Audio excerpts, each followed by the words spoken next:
This is that Vibrolux Reverb that needs to be recapped, so I'm going to show the entire recapping process. If you see the previous video, you'll remember that this cap had a negative lead that broke off because the previous job was utter and complete shit. So let's do this right. At some points in this video, I'll probably speed up the playback just so this isn't the full hour process. But I'm going to start by getting the old ones out kind of quick and dirty, because we're not going to save too much of this.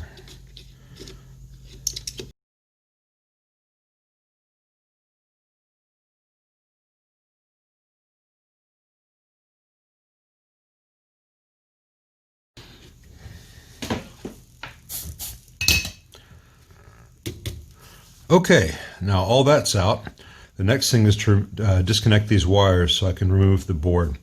And if you do this yourself, and you've not done this a lot, take pictures, draw pictures, do yourself a color chart of where the yellows go, where this brown goes, where the blacks go, etc., etc. This is not my first rodeo, so I'm just going to get started.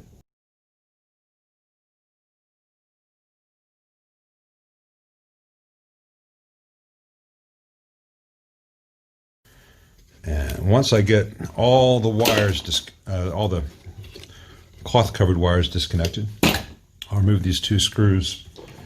And it's tempting at all times with these things to use a power screwdriver to save yourself a little bit of time, but these are sheet metal screws, and there's only so many times they can go in and out of the chassis without stripping, just because metal wears down over time. So I prefer to do these by hand, because I can really control the torque and feel if anything starts to go wrong. So this board now will just lift up,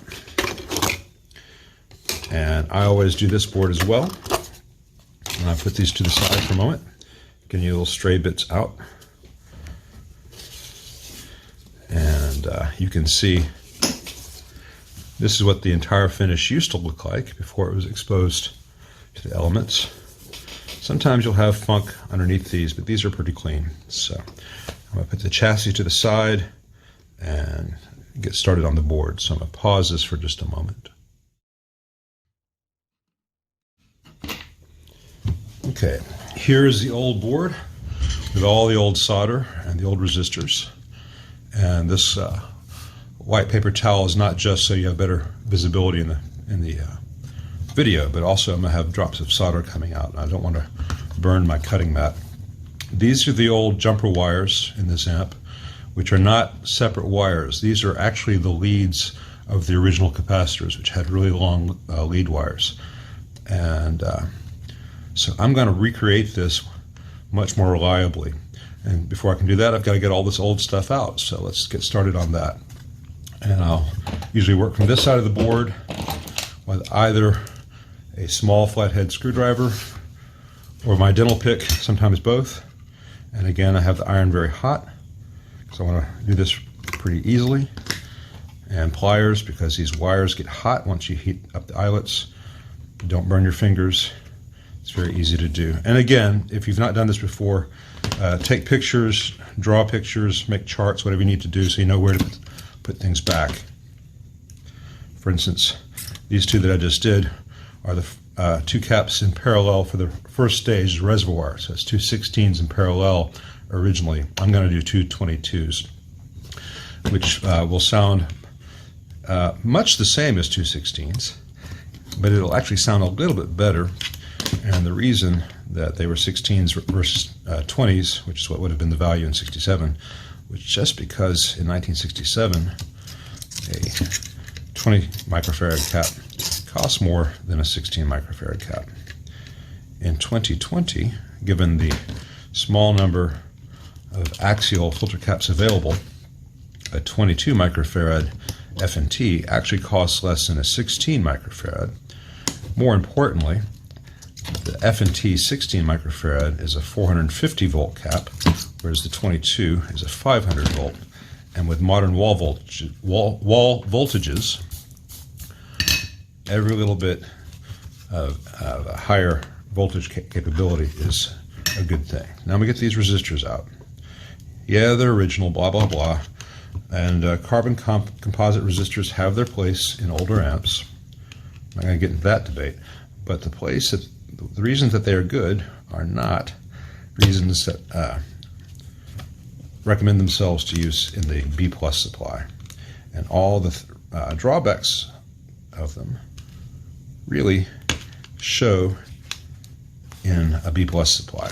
They are affected by humidity, they're affected by heat, they can burn, they drift a lot. These are not things you want in the power supply of your amp. Now I will return these wonderful things with the amp in case this amp is ever sold to some crazy collector who wants to have all their old original stuff and look at the amp rather than ever play it. But I'm getting these old snippets of wire off. But these are not good resistors for the purpose. Leo chose them because they were cheap. Or maybe Don Randall did. Anyway, they were the cheapest option available in 1964 when this circuit was designed. 1963, I guess, maybe 763. I think the Vibrolux is a different appellation. It's the same amp. Anyway, I digress. 1 watt carbon comps, nothing wrong with them. For other purposes, for the B+, not so great. I'm going to use these 2 watt metal film Vissches. They're smaller, but they handle heat and humidity and voltage much better. These are going to be very reliable. So these will go in a moment. Next step, I'm going to toss these old snippets of capacitor lead. They're of no use. And if a collector wants them, you can just rub some 20 gauge bus wire in the dirt and say it's original. I'm going to get all the old solder out of these eyelets.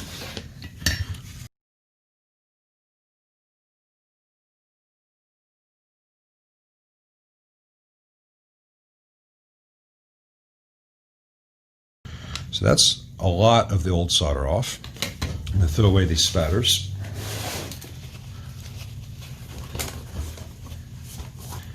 The ones that aren't just stuck to the cloth forever.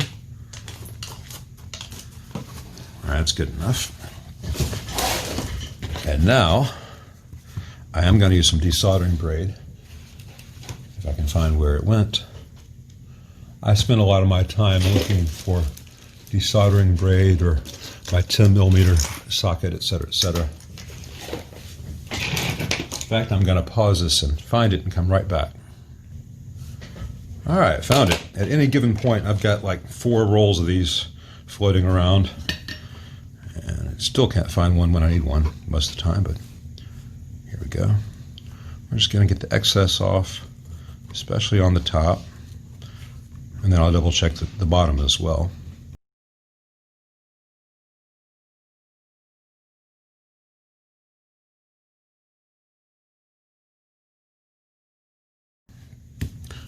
Okay, at this point, I want to get all the old flux off. So this is just hitting it with a small flathead screwdriver. Don't want to score the fiberboard. I just want to use it to break up the old bits of flux, because that flux traps dirt and other particulates that I don't want to introduce into the solder joints when they're remade. I want everything to be as clean as possible, and for this amp to be 1967 again, at least when it comes to the filtering.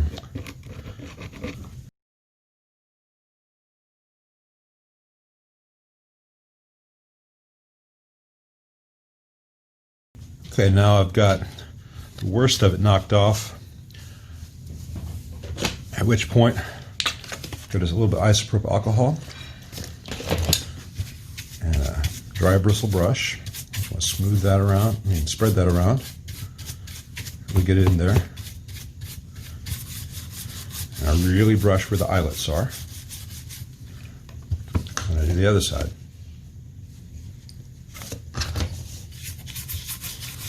And this will get all kinds of dirt off the board, get the flux out, and if this board has absorbed any moisture over the years, which could lead to leaking DC, as this ISO soaks into the board and then I heat it, it will drive out any moisture in the board. While that sits to the side, I like to do the backing board as well, just to make sure any old bits of flux or gunk from the years is more or less taken care of.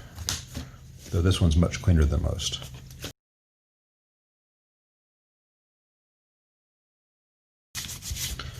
And then I like to take the iron and really heat up each eyelet. You can see steam coming out and a little ring expanding out around the eyelet as moisture that's in the board there is driven out.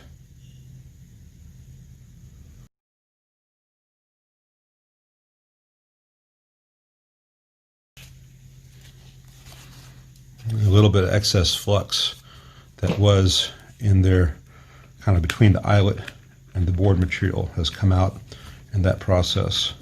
Just going to get the worst of it off.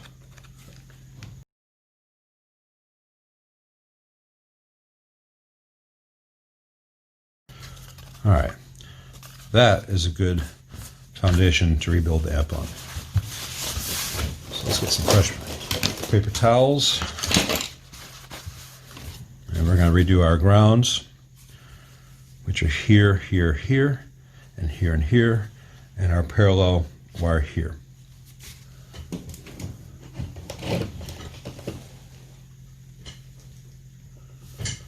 Okay, this is, I think, 20 gauge bus wire. You can use 18 to 22. I usually find that 20 is fine. 22 is also fine. 18 can be a little tricky because it's harder to fit the other leads in the eyelets if the wire is too thick. So I'll just poke this through here. This is the trickiest one because you got to get that U shape. And then once I have it up top like that, I do little bends over with a little mechanical hook. So that's got a good mechanical connection before I solder. I'll do the same thing here to here.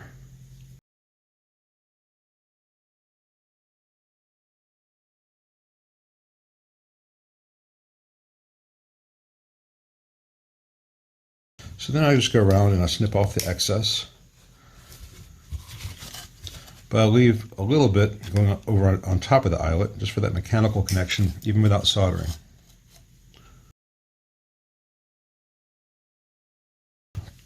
All right, so now I've got my leads here for the first stage reservoir caps, which are in parallel. I've got my negative for the screen, phase inverter, and preamp. Next, I'll do these resistors here.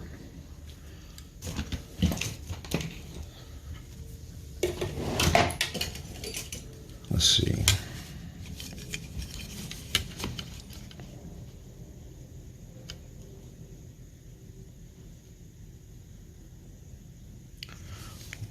.05 looks right, about right. This isn't necessary, but when you do a bunch of them, it makes it faster, and it does get them fairly neat, which is nice.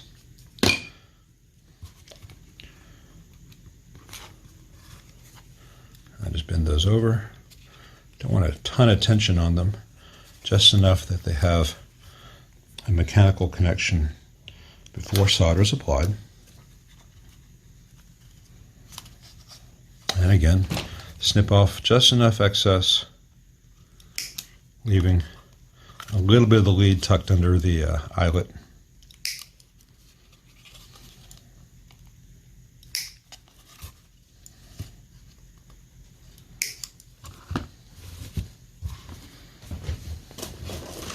Now the fun part, getting these new filter caps in place. So here's one of the new ones. And I just kind of eyeball the first one. I just do that. About the same over here.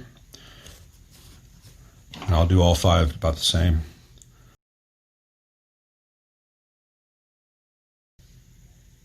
I guess I should mention that the Vibrolux and the Deluxe Reverb are probably the easiest of the regular blackface Fender, black panel Fenders to do because they don't have the balance resistors and the series filter caps here that the Twin and Super Reverb and others have.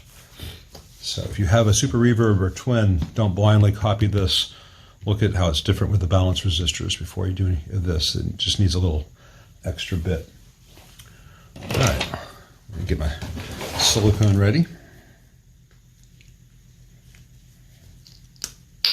All right, got some silicone RTV, non-reactive, clear adhesive sealant. This doesn't outgas and cause the plastics to warp, and doesn't smell great, but it's not so bad as others. I got this at a car place, like an AutoZone type place, about $5. Lasts a good long while. We don't need a lot of it. Do one at a time, because otherwise you'll have all these extra petals and you will stick your fingers in them, and then you'll have silicone everywhere. So I just want to tuck this one in here, and then bend the leads over on each side. So you can see I've got a nice curve there to each lead, and then later I'll trim off the excess. So let me do this second one.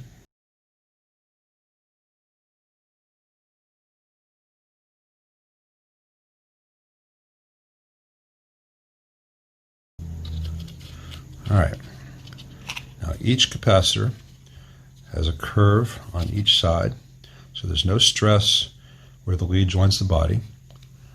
And on the rear, got this nice mechanical bend, and when that's in place against the chassis, it'll be very solid, and then the silicone will bear the weight of the capacitors. So, snip off the excess, again leaving just a little bit there to be a mechanical point of connection.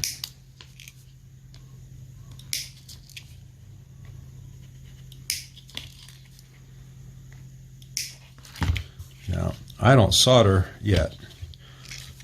I solder these when they're all in place back on the chassis, because when I put those screws in place, the board will flex. And so I want to apply solder after the board is flexed, not before, just to lessen the chance of cracking the solder joint. And I got a little excess silicone here. I'm going to get it up real quick. Because if it gets on your fingers, it gets on everything. All right, put this to the side. And it's time to reunite everything. Okay, so let's put the backer board, the insulating board back. Putting all those wires through those holes. I do the same thing for this.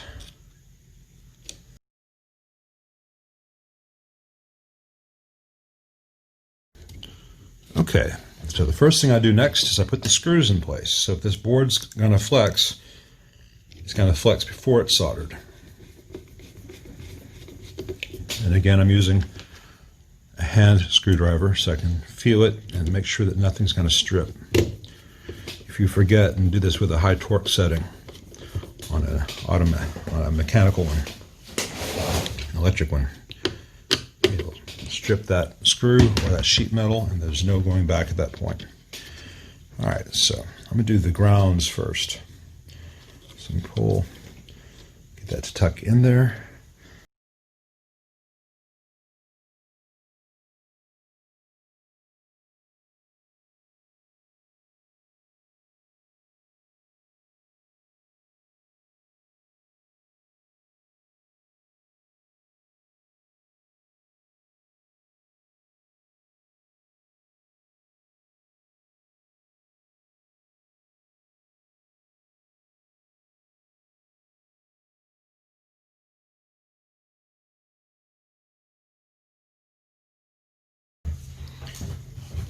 Okay, now that they all have a good proper amount of solder in there, now I'll just do a little fake dome, almost purely for cosmetics.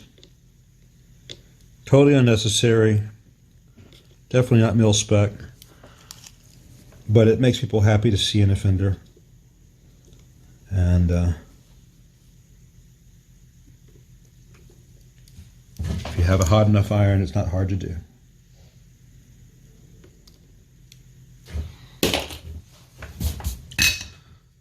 All right, now that is a rock solid set of new capacitors.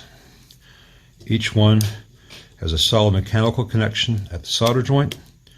Each one is secured to the board itself. There's no stress on the lead to the capacitor body, because as great sounding and performing as F&Ts are, it's a relatively fragile lead, and if there's any flex left in the board, that little curve accommodates it. So that part is done, and on to the rest of the amp. I watched the playback and then realized that for the last part of the video you couldn't see the positive connections. So this is what they look like. These are the things that you heard me talking about but could not see. I'm much better at fixing amps than at making movies, but I'm working on it. I'll get in here with a little toothbrush and get this excess solder off, but I mean not solder, flux, just cuz, but that's almost unimportant.